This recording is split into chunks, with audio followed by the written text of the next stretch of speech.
বাংলাদেশে সাধারণ যুবদের জন্য সরকার শুটিং প্রশিক্ষণ চালুর সিদ্ধান্ত নিয়েছেন।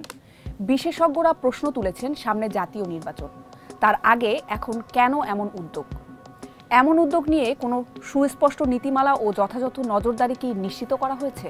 জানবো আজকের স্টার এক্সপ্রেসে।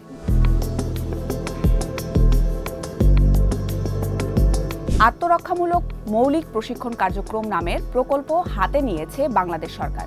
এতে শেখানো হবে মার্শাল আর্ট ও শুটিং সহ আত্মরক্ষা ও যুদ্ধ কৌশল। প্রকল্পটি শুরু হবে ৮ নভেম্বর থেকে। ইতোমধ্যে অনলাইন নিবন্ধন শুরু হয়েছে। কর্মসূচিটি যুব ও ক্রীড়া মন্ত্রণালয়ের তত্ত্বাবধানে ২০২৮ সালের ফেব্রুয়ারি পর্যন্ত চলবে। বাংলাদেশ ক্রীড়া প্রতিষ্ঠান, যা বিকেএসপি নামে পরিচিত, গত ১৬ অক্টোবর এ বিষয়ে একটি বিজ্ঞপ্তি দেয়। এরপর ২০ অক্টোবর যুব ও ক্রীড়া উপদেষ্টা আসিফ মাহমুদ সজীব ভুঁইয়া ফেসবুকে পোস্ট দিয়ে উদ্যোগটির ঘোষণা দেন। তিনি লিখেছিলেন, দেশের ৭টি প্রশিক্ষণ কেন্দ্রে প্রাথমিকভাবে মোট ৮,৮৫০ জনকে প্রশিক্ষণ দেওয়া হবে। প্রশিক্ষণার্থীদের কারাতে, জুডো ও তায়কোয়ান্দো ও আগ্নেয়াস্ত্র প্রশিক্ষণ দেওয়া হবে। আগ্নেয়াস্ত্র শব্দটি ব্যবহারের পরই শুরু হয় বিতর্ক ও বিভ্রান্তি। পরদিন আসিফ মাহমুদ সংশোধন করে আরেকটি পোস্ট লেখেন, ১৮ থেকে ৩৫ বছর বয়সী ৮,২৫০ জন যুবক ও ৬০০ জন যুব নারীকে প্রশিক্ষণ প্রদান করা হবে। এবার তিনি আগ্নেয়াস্ত্র বাদ দিয়ে শুধু শুটিং লেখেন। তবে এই পোস্টের সাথে শেয়ার করা ছবিতে আগ্নেয়াস্ত্র শব্দটি এখনও দেখা যাচ্ছে। সম্প্রতি বিবিসি বাংলাকে আসিফ বলেন, এই প্রশিক্ষণের উদ্দেশ্য গণ আত্মরক্ষা ও প্রতিরক্ষা সক্ষমতা বাড়ানো।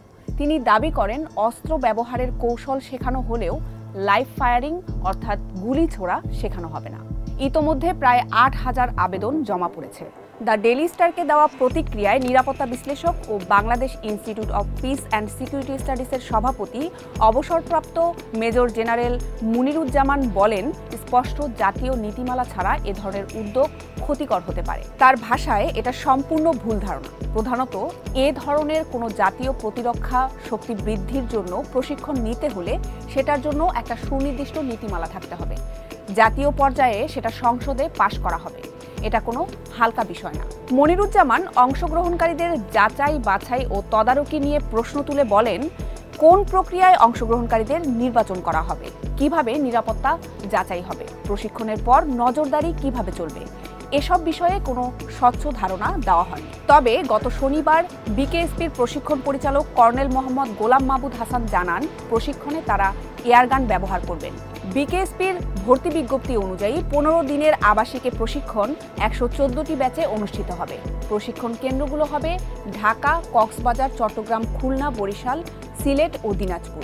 মাওলানা ভাসানী বিজ্ঞান ও প্রযুক্তি বিশ্ববিদ্যালয়ের ক্রিমিনোলজি অ্যান্ড পুলিশ সায়েন্স বিভাগের অধ্যাপক ওমর ফারুক বলেন, প্রশিক্ষণটি যদি কেবল খেলাধুলা বা শারীরিক অনুশীলনের জন্য হয় তাহলে ইতিবাচক, কিন্তু যদি লক্ষ্য হয় জাতীয় প্রতিরক্ষা বা রিজার্ভ বাহিনী করা, তাহলে এটা অযৌক্তিক।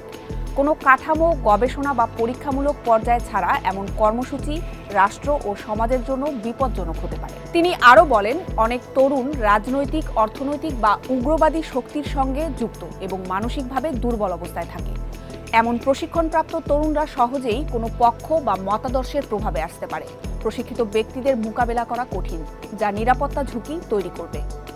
আত্মরক্ষামূলক মৌলিক প্রশিক্ষণ কার্যক্রম বাংলাদেশের জন্য কতটুকু কার্যকর হবে, সেটা নিয়ে আপনি আপনার মতামত জানাতে পারেন আমাদের কমেন্ট সেকশনে।